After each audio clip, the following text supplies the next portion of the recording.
Hi, it's David Gordon, Marketing Expert Series.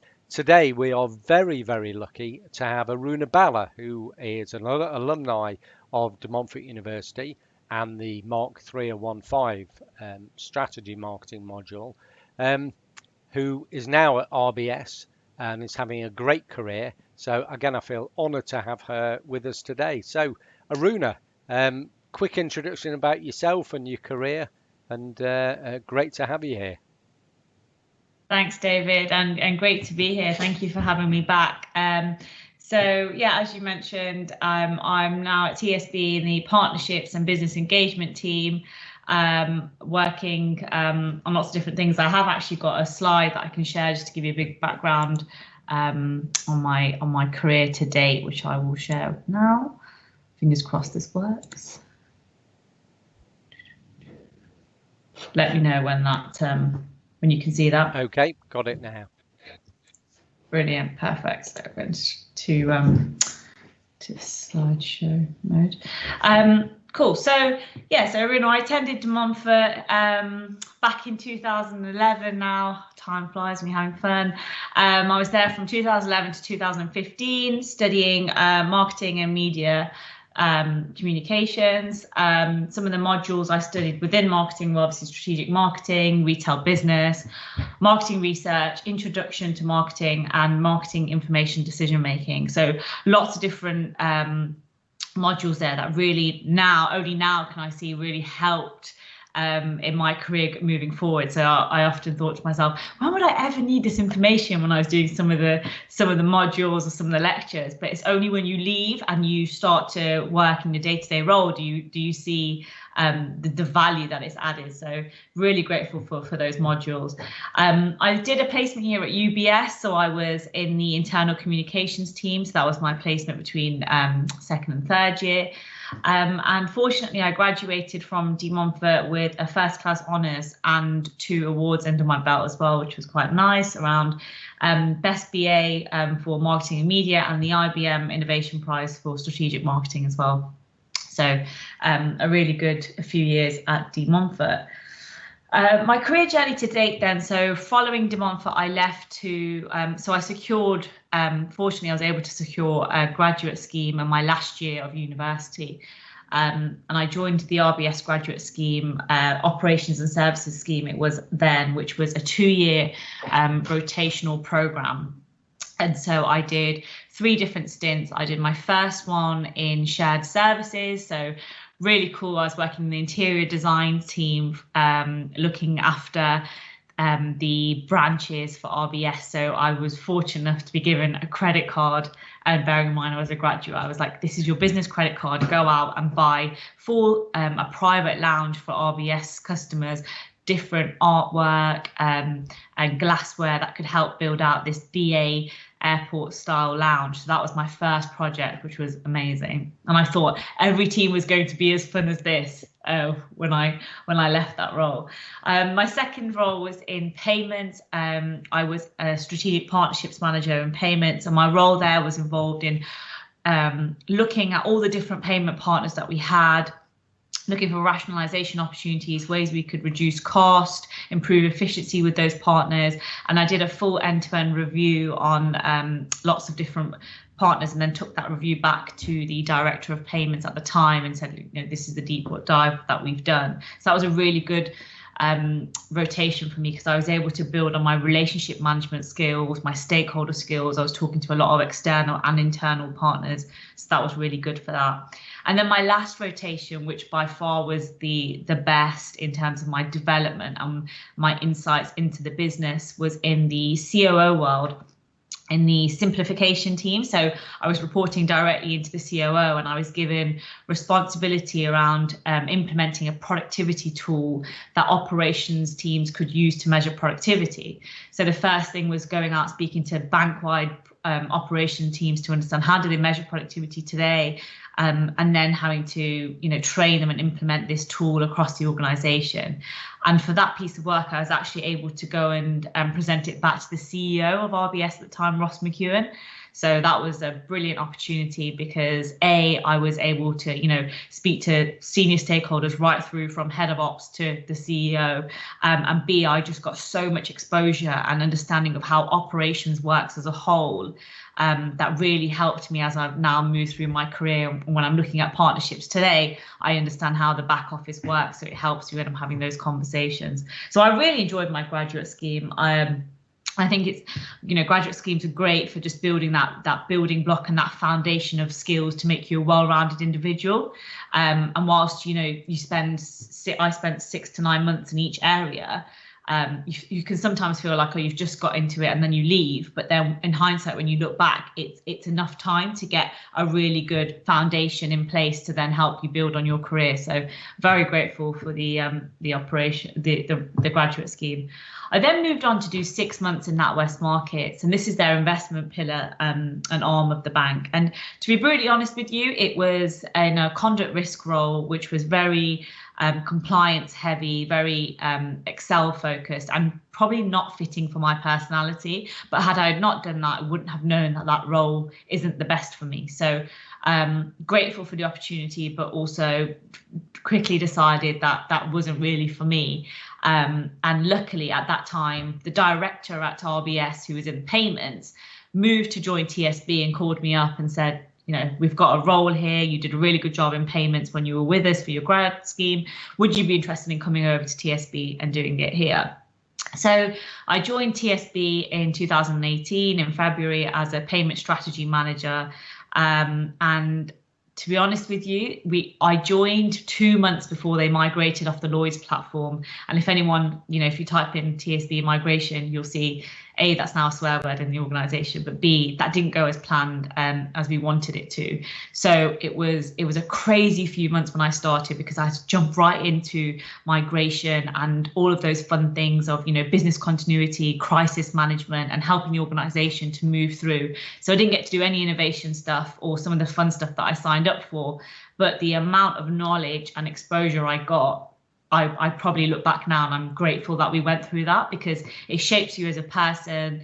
You learn things that you probably wouldn't learn. And as cliche as it sounds, it's great for your CV. So I was really happy with that. I spent a year and a bit in that role. I did. I was the strategy lead for payments, so I was involved in going out to industry forums, looking at payments as a whole, the new payments architecture, how that would evolve, and being able to make sure that TSB had a view on changing and emerging topics within the industry, but then also looking for new ways we could innovate within payments and change the way we do things. So really a really good role there. And then more recently, I was promoted into the partnerships role. So the director who manages payments also manages partnerships, has created a new function, and I stepped into a partnerships and business engagement lead, which is my role now.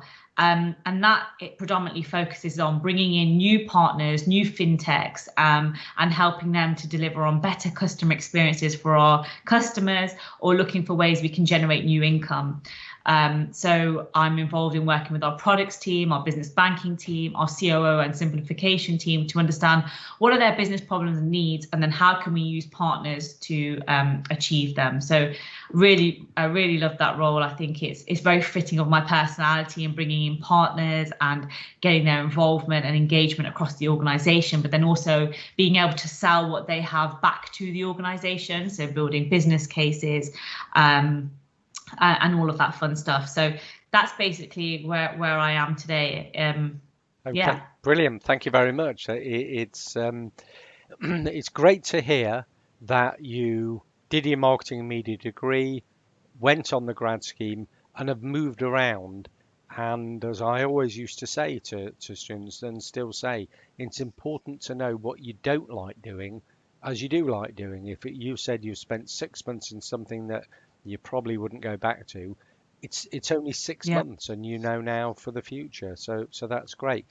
Yeah. Aruna, so for the main part of this session, I've asked you to have a think about something that you've been involved in, or any projects you're driving, something large that relates back to the marketing curriculum at De Montfort University, and specifically in the Mark 301.5 module, but also generically. It doesn't, I've said in its broadest sense, it doesn't need to be particularly academic in relationship, but so something that you're doing at the moment or have done. Brilliant, perfect, cool. So I focused on strategic relationships. Hopefully you can see my slides changed. But this is probably the topic that's most fitting to what I'm working on now, and where I probably feel I could add most value in terms of what I've learned and how it relates back to theory. So for me, I think what I'd like to focus on first before I go into my example is when I was studying initially, and we were looking at strategic relationships. I don't think you fully understand the different types of relationships you can have within an organization until you're sitting within that role and you're working with them.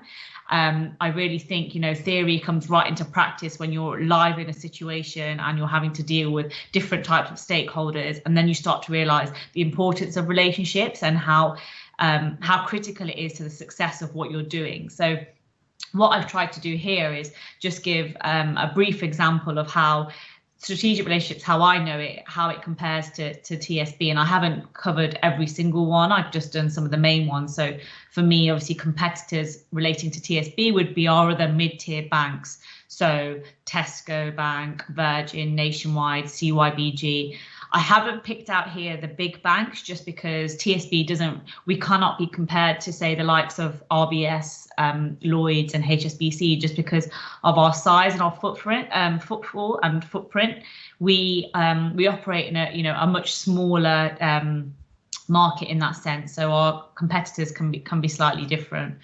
In terms of our internal partners, whilst I haven't completed it here, some of our internal partners can vary from contractors to consultants and those sorts. But again, a key input into the business and shouldn't really be forgotten about. The two I'm most closest to are external partners. So this is like Citizens Advice, who we've just signed up for, have been really helpful with COVID, and that relationship is quite important to us. Compare the market, affiliates like that, who what we consider our external partners.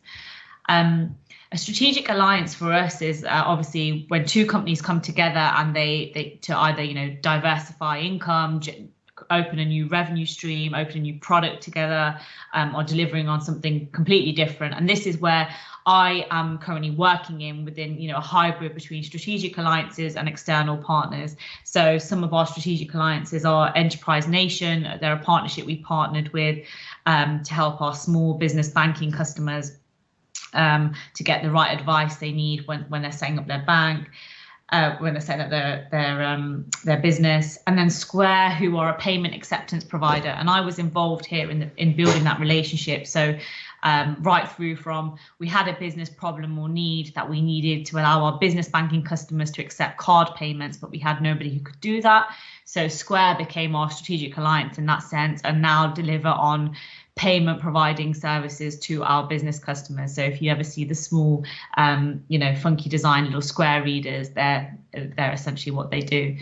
And then the one I want to talk about in a little bit more detail, and we'll move on to, is the strategic alliance between Vocalink and Confirmation of Payee. And this was a whole new product, a new service that Vocalink, who are a massive payment infrastructure company, put together, and we partnered with them to offer this service to our customers. So I'll walk through that example in a moment. In terms of joint ventures, we don't really operate in that space, given the size of our organisation and just where we're heading. It's not something we play in or will be doing so in the future.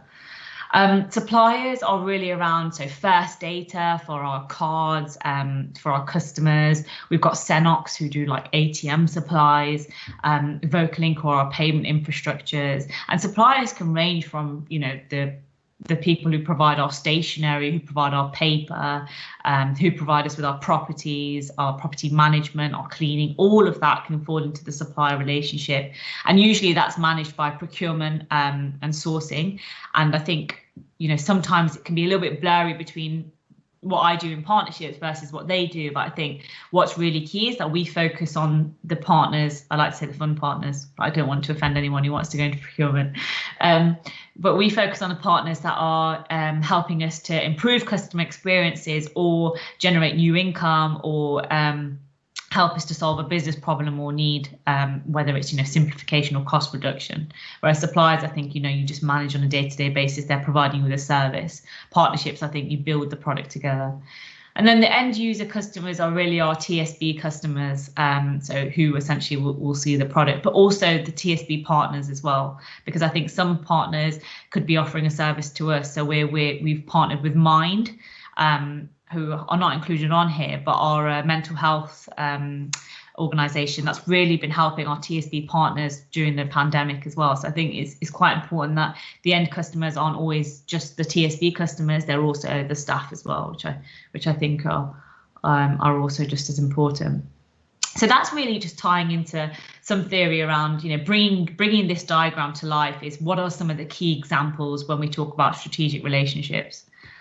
Any questions, David, or anything you'd like to? No, absolutely. That's it reminds me of the strategic relationships education week. Perfect. See, I don't forget. Cool. So slide 4 then is probably where I'm going to spend most of my time. But as I mentioned, I think for us, for me, working on a strategic alliance, if I focus particularly on that, what are some of the key things to remember and think about to offer a successful partnership? And what I think happens, so what I would recommend and look for is, when I'm looking for a strategic alliance, I would always focus on organizations or partners that have similar goals and strategies, because the last thing you want to do is jump into a partnership with an organization that doesn't align to what it is you believe in, what you're setting out for your customers, and that don't really match your values and visions as an organization. So having those shared values, those similar goals, makes it really easy to have that conversation with the partner. And if you know that up front, you can have a very transparent and honest conversation with them to say, okay, this is, for TSB, we're about providing money confidence to our customers. We want to work with organizations that will enable us to do that, but also have the same reputation for doing that across the industry as well. So similar goals and strategies, very important. Shared values I've touched on, making sure we can align where need be on that as well. The third one is around being really adaptable. So I speak to a number of different partners every day, and what I've found is the ones that that come through the journey quicker with us are those that are adaptable and flexible. But I think that works on both sides. So what I found is, working in a bigger organization is that sometimes it's hard to be adaptable and flexible. But that's where fresh ideas and as graduates, as the youngsters of the organization, we should come in and really challenge the status quo. And luckily, I've had the ability and the buy-in from my senior stakeholders to be able to do that. So sometimes you've got to say to the organization, well, I know you want to operate like this, but we need to move with the times. We need to become a little bit more current, and that's where both sides need to be adaptable so that you can make this partnership or this strategic alliance a success. The next one is around, making sure that they've got the technical ability to stand up. So if they are offering something that's of a technical solution, they need to be able to, offer that in the best way. Can they fit with our infrastructure? Are they aligned to our architecture?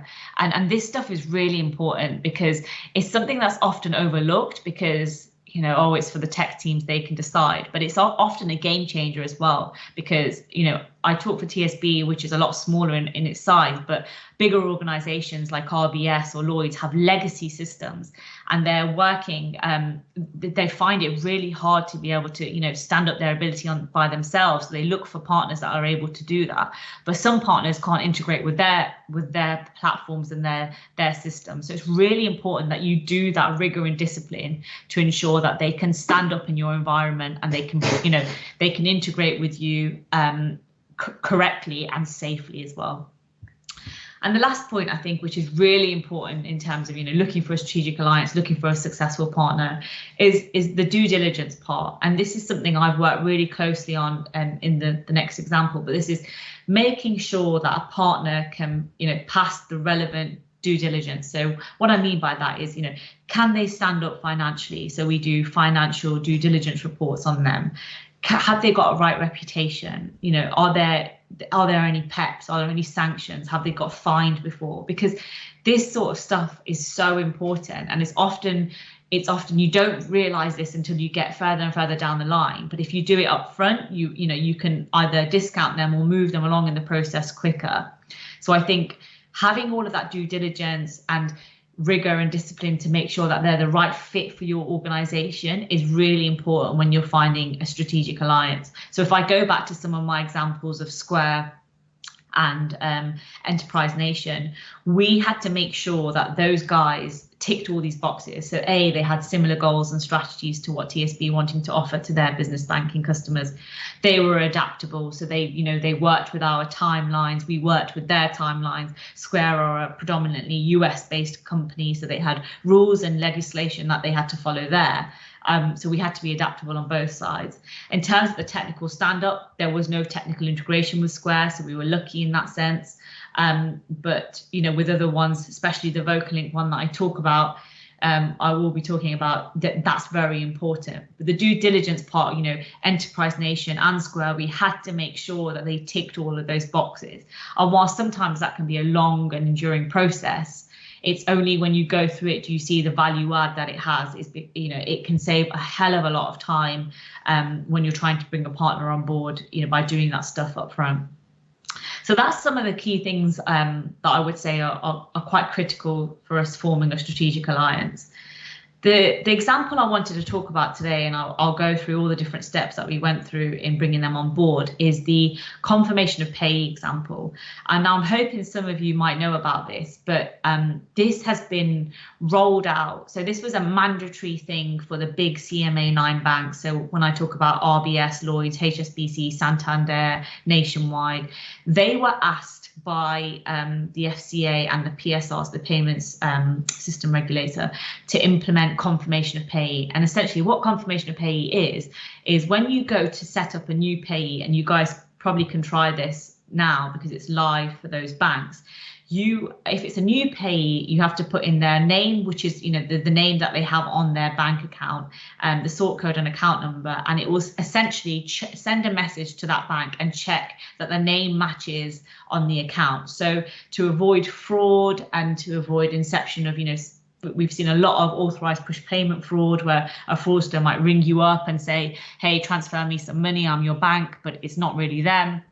This eliminates all of that by this confirmation of payee check. So it's a really neat thing. It should have, in my opinion, should have happened a long time ago, but now banks are mandatory, have to set that up. So when I send out a new faster payment to my friend or to anybody, if I'm paying for a good or service, I have to put in their name, because if I don't, it will come back and say that's not a match. You can continue with the payment, but it gives you that extra assurance that the person you're sending the money to is the right person. So this was a mandatory thing for all of the bigger banks. And my role whilst I was in the payment strategy team was to understand the development of that. So how is it going? Is it something we should look into or not?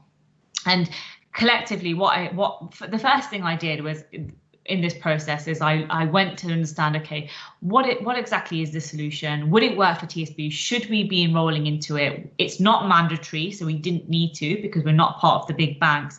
But is it the right thing for our customers? And on all of those steps, it was yes, yes, yes. So the first thing I had to do was pull a business case together to say, go to the executive team and say, I think we should be doing confirmation of payee for our customers. And this business case has to be backed with numbers and benefit case. And why do you think we need to do this when it's not mandatory? There's going to be a cost associated to it. So it was really about me, leveraging on all of the my degree and all the skills of building a successful business case in that key work, in that key task. So, working with Excel to build out financial models and what the benefit payback would be of us doing this. Because essentially what confirmation of payee does is reduce fraud. And if you think about all of the money we have to refund to customers who, have had fraud on their account, this could potentially stop that, because a customer would be a lot more cautious about sending a payment if they didn't think it was the right person. So the first thing I did is pull together that business case, took it to the executive committee. They all agreed it was the right thing to do.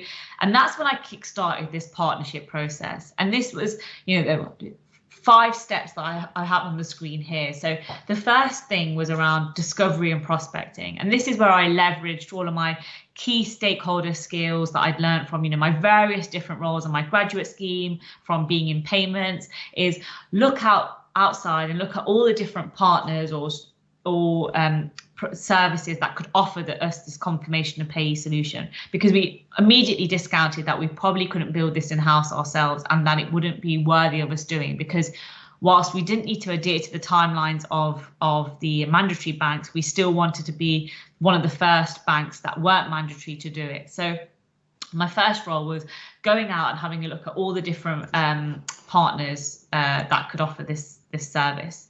So I did a complete vendor assessment. I went out looking at Vocalink. I looked at SurePay. We did various workshops with them, and we started to understand, okay, what's the solution you've got? How would it work for TSB? Are you a good fit for TSB? Do we already work with you? Could you align to our values? So all of that key stuff that I spoke about earlier really came into the discovery and prospecting stage.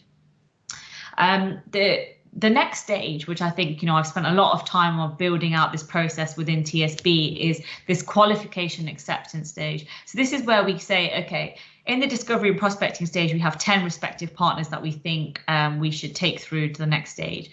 Once they get through to qualifying and acceptance, really then we should only be taking 2 or 3 through past that stage, if not 1, just to say, you've passed all the due diligence, you stand up technically, we've worked, we believe in your product, we think it could work, let's move you into proof of concept. So this stage, I had a number of different partners that I took through into the qualifying acceptance. And then I started to have real detailed conversations with them. I engaged our architecture team, our IT teams, and we set up workshops to really challenge and examine their solution and say, is it the right fit for TSB? This is where I leveraged, my understanding of payments, my understanding of what's expected from our customers, what the industry guidelines are for this, because it's an industry initiative, and that's where we started to evaluate them against a key set of minimum criteria that every partner had to pass to move through.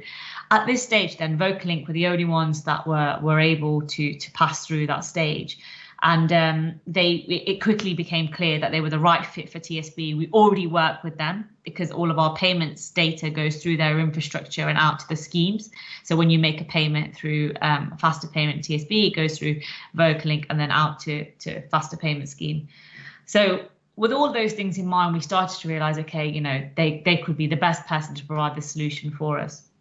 We then took them through a proof of concept stage, and this is where you would test the solution, but with dummy data. So we set up a dummy environment, a test environment. We brought Vocalink in. We got them into our sandbox, our testing stage, and we asked them to perform what they would be doing on a live day-to-day basis in this scenario. So they did that again.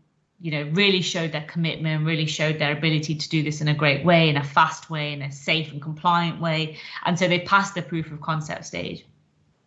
The next step, and at each stage I was leading from a business point of view on making sure that the right people were involved in those conversations, the right questions were being asked, the right rigor and discipline was being applied to Vocalink to really make sure they're the right people. The commercials stood up. So again, the business case, as and when they were sending me commercials, making sure that still stacked up and it was within our budget that we had assigned.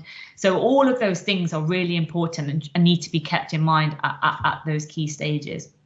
But the next step is really around onboarding. And this is where I had to get involved in contract negotiations. So another key stakeholder was our legal team, our compliance team, our risk team. And I think the art in making this a success is really knowing when to be able to pull in the right people at the right time. So this is where like the art of strategic relationships really comes into its full form, because you've got to be able to leverage on the network around you, whether that's internally or externally. Because for me internally, I was able to pull in our lawyer from a previous project I had worked on, or pull in the risk and compliance people again from a previous project. So one of my, my key pieces of advice to people is really make sure that the way you handle your conversations and the way you deal with people is of the most professional manner it can be, because you never know when you might need them again. So when I was at the onboarding stage, I knew that I needed to engage my my lawyers and the key individuals that were going to help me write out the contract negotiations.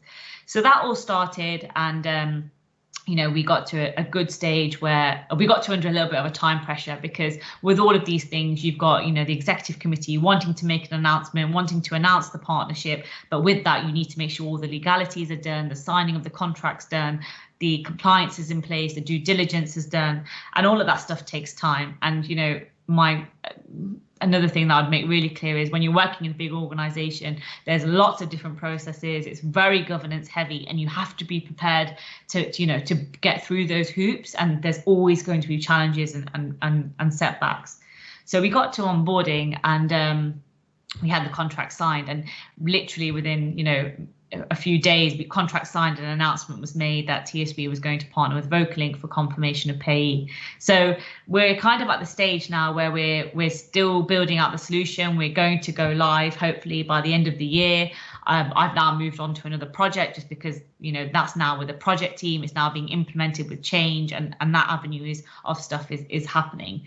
But those are all the different steps that you have to go through in building out what I would say is a key strategic alliance. And I think the most important thing to take away from here is that this might seem really quick and easy, but there's lots of different steps within those, and there's lots of things you need to think about and make sure you consider, because this isn't a partnership that's just, it's a critical partnership that's going to deliver on a key experience for our customer. So we need to make sure that it's fit for purpose, the testing is done. When we roll out, it's a phased rollout, making sure our customers understand what it is, making sure our TSB staff know how it's going to work, and all of that stuff in go live and a pilot stage is really, really critical. And again, I still stay close to it now, but obviously a project manager is managing that. But I think you've got to remember that there's so much more to these key partnerships than it is just signing a contract and getting them on board. So I just wanted to give you a little bit of insight into all the different steps you have to go through in bringing on a key partner to an organization. Oh, that's brilliant. Thank you very much. What was particularly interesting is the background research that you had to do and present to the board.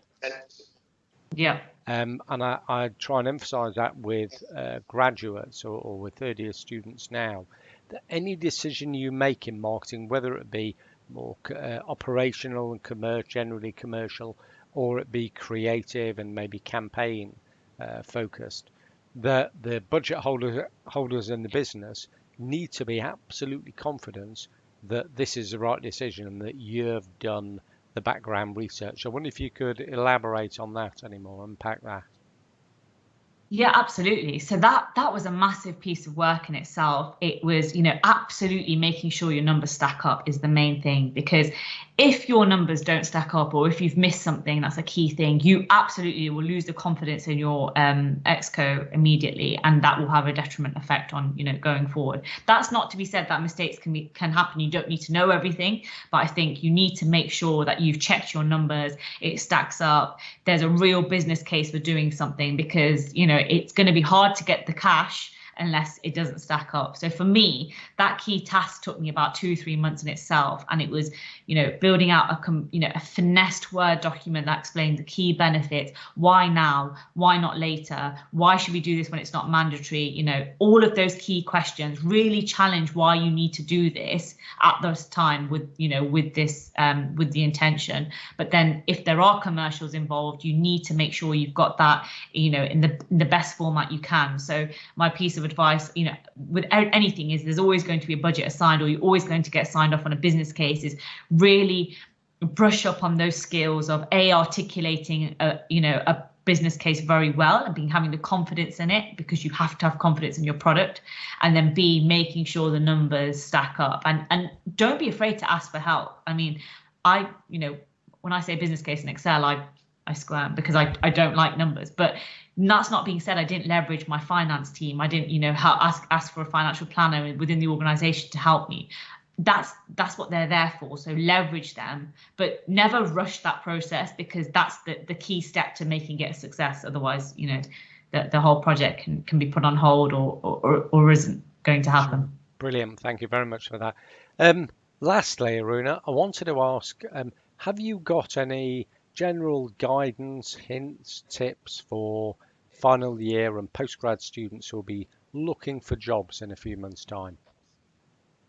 Yeah, definitely. This is my favorite part.